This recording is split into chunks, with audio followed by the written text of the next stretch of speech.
Hey guys, it's Holly here and I am with Dr. Layne Norton and this is week 12 of my World's WBF contest prep series.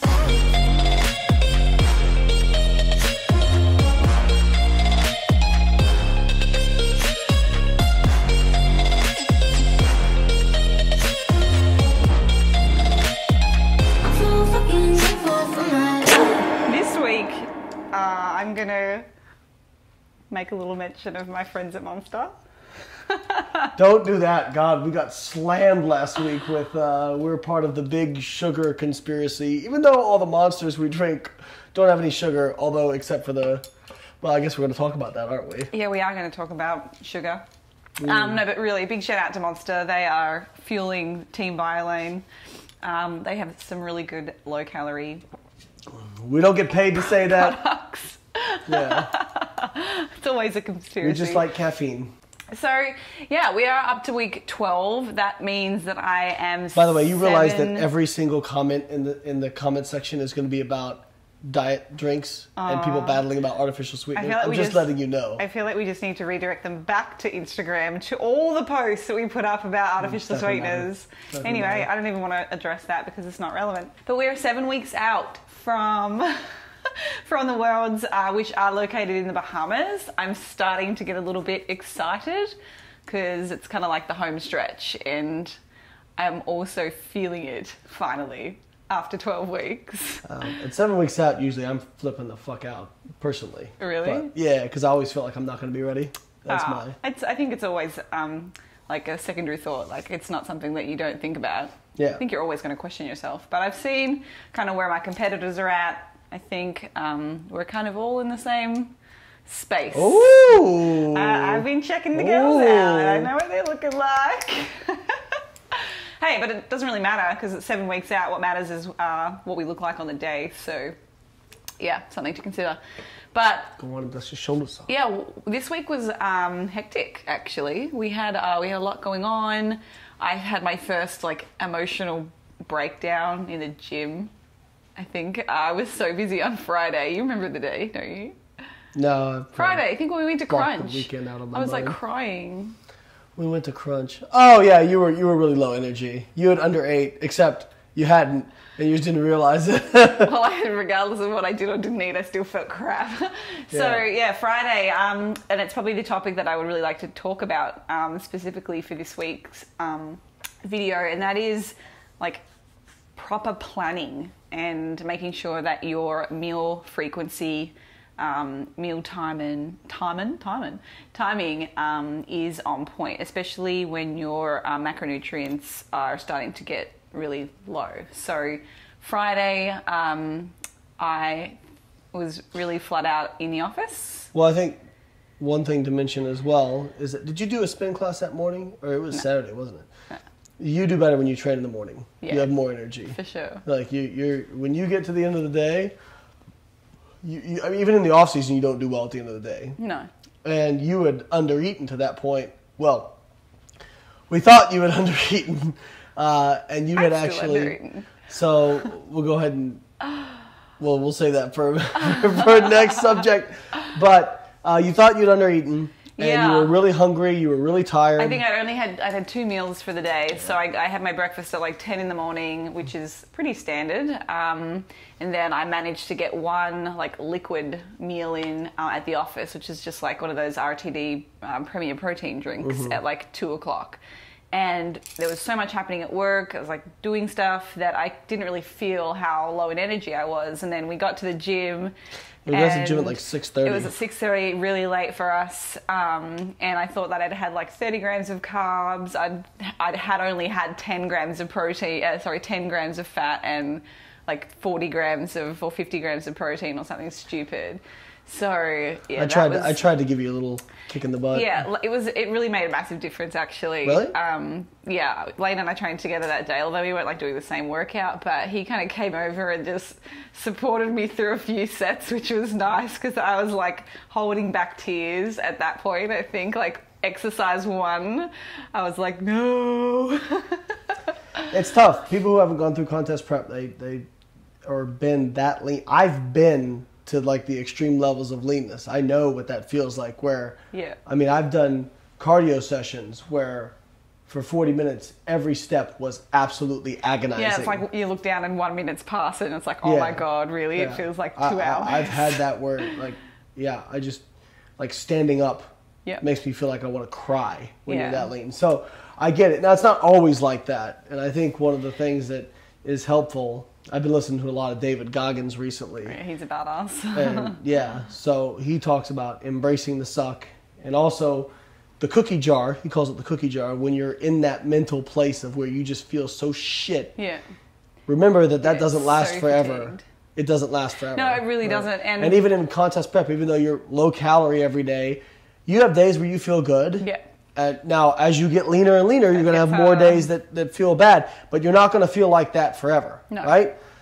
A year from, or 6 months from now, you're going to be on a beach sipping Mai Tais, whatever. Like, you're going to feel good. Right. So embrace the suck while you have it. Yeah. And just understand that it is going to pass, but it can be very hard in those moments. No, I think it's funny, like, going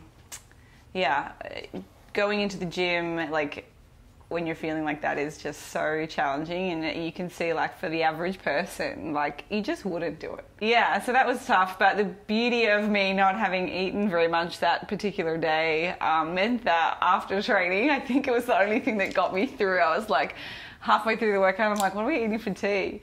So we actually went and got my favourite sashimi and sushi afterwards, and I, like, had a feast. It was so good. I managed to, like, get everything that I wanted. Oh. And then the next morning you went into spin, and right as you're about to start your spin, or no, midway through your spin class, she texts me and she's like, what the fuck? So all the Monster drinks we typically get are carb free or sugar free or whatever. They're very, very low calorie or 0 calorie. And she sent me a picture of her Monster Hydro that she'd been drinking, and it had 12 grams of carbs per serving. There were 30 servings in 36 grams of carbs in the bottle. She'd already had a full bottle the day previous and was about 2/3 the way through the current bottle. I know. I was sitting on the spin back. I'm, like, going away, and I'm sipping at it, taking a breather, and I reckon that I must have gone MIA from that class for at least 15 minutes. I was mortified. I was like, oh my God. That's, like, so much more activity that I've got to do. So, yeah, I guess there were two options. I could have just continued to, like, track those macros, and then I would have had basically nothing left for the entire day. It would have meant that I'd had to consume maybe 50 grams of carbs for that day.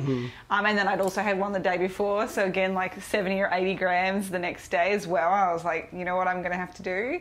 I'll make it up and just do some extra. And as tired and fatigued as I was after that spin class, I think I sat in the bike for another 15 minutes and then went and did another 15-minute walk, and that got me 1 bottle of hydro back so I could eat a normal amount of food that day. So yeah, when you start to, like, break it down of what those calories actually equate to when it comes to activity, it's kind of daunting. So yeah, it's when people, you can't. It's hard to out-train a bad diet. Yeah, like, you can, but it requires a large amount of expenditure. At the end of the class, I told one of the ladies that are always at the class with me, like, what had happened, and she's somebody that doesn't track calories or macros or isn't super familiar with it, and it was just like, oh wow, it doesn't really matter. But, like, look, like, think about how bad you have to kill yourself in spin class to get 600 calories, right?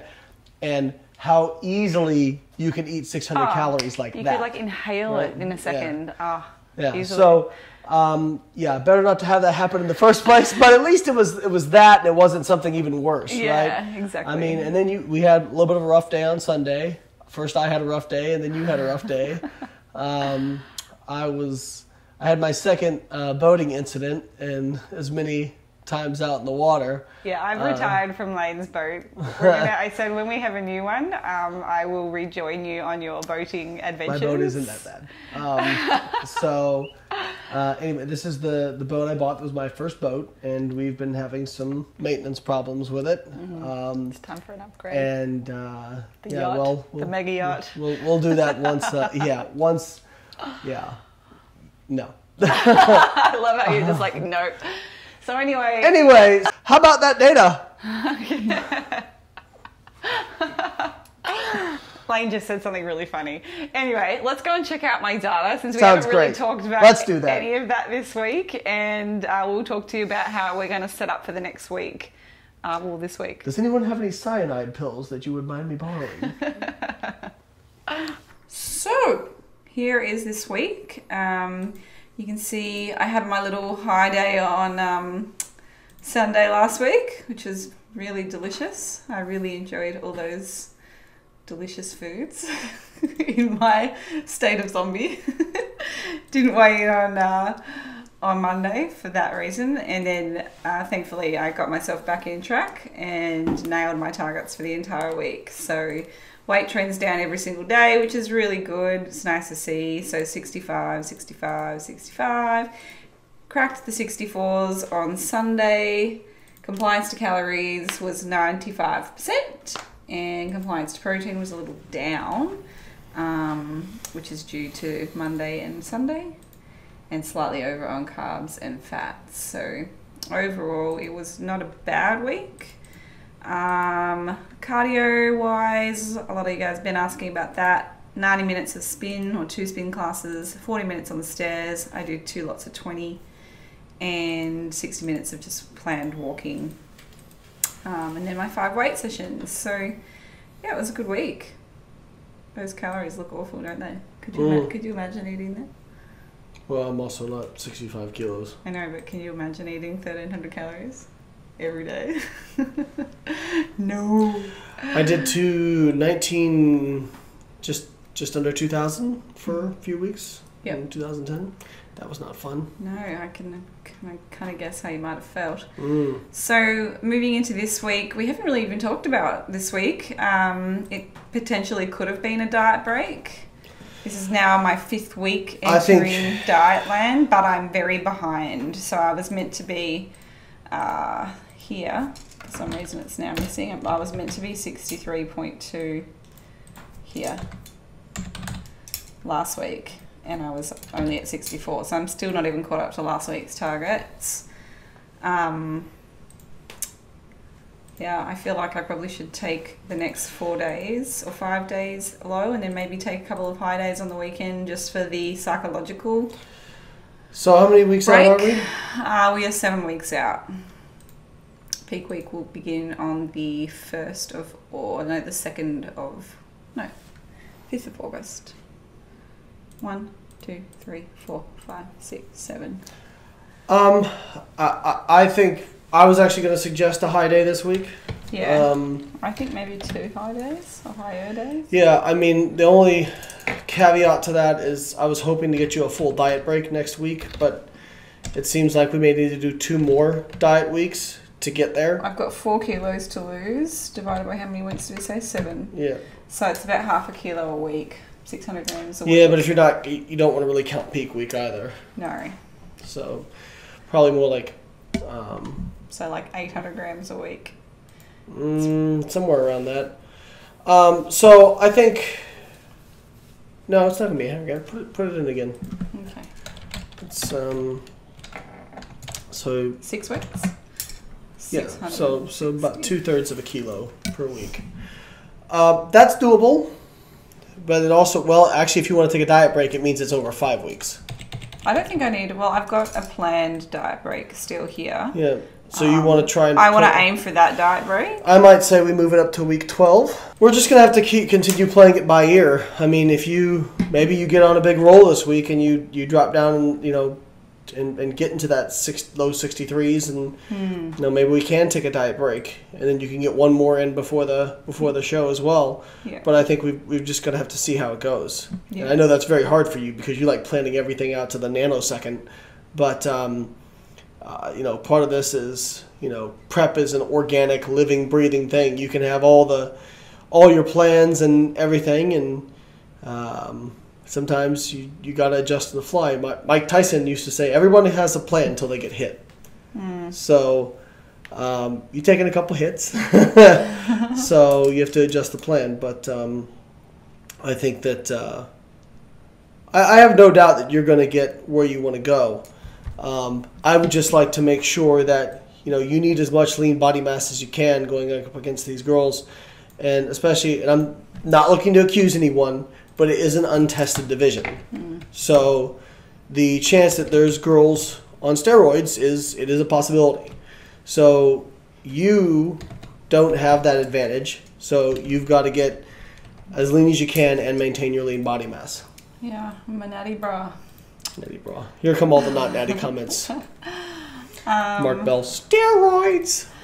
So I think I will probably put in 2 high days this week. It's not really super high. It's 1750 calories. Yeah. But that's about my predicted maintenance if we use this average. Yep. So I'll take 2 high days, which will be over the weekend, just for a psychological break. People are always asking, is that going to have any benefits for metabolic adaptation? Absolutely not. 2 days is not. Well, data from Bill Campbell suggests that they did people doing 2 diet or refeed or high carb days or diet break days, whatever you want to call it, per week, did have about a 60 to 70 calorie per day better maintenance of metabolic rate compared to people who did not. And what did they do for the high days? Was it untracked? Was it measured? No, I think it was maintenance. Okay. Well, I would 2 days high, and I'll stick to my low. Gives you something to look forward to. Yep. All right. And as we know, that will actually be alcohol cycling and not carb cycling. There's always a wine in there. Always. Does anyone have kids? Anyway, I think that wraps this one up. So, onwards and downwards, as one would say, with my weight. Heyo! Yay! All right, guys. All right, guys. If you like the video, subscribe, follow, whatever it is you do, and go buy some of our stuff so we can afford to keep doing them. Catch you next week.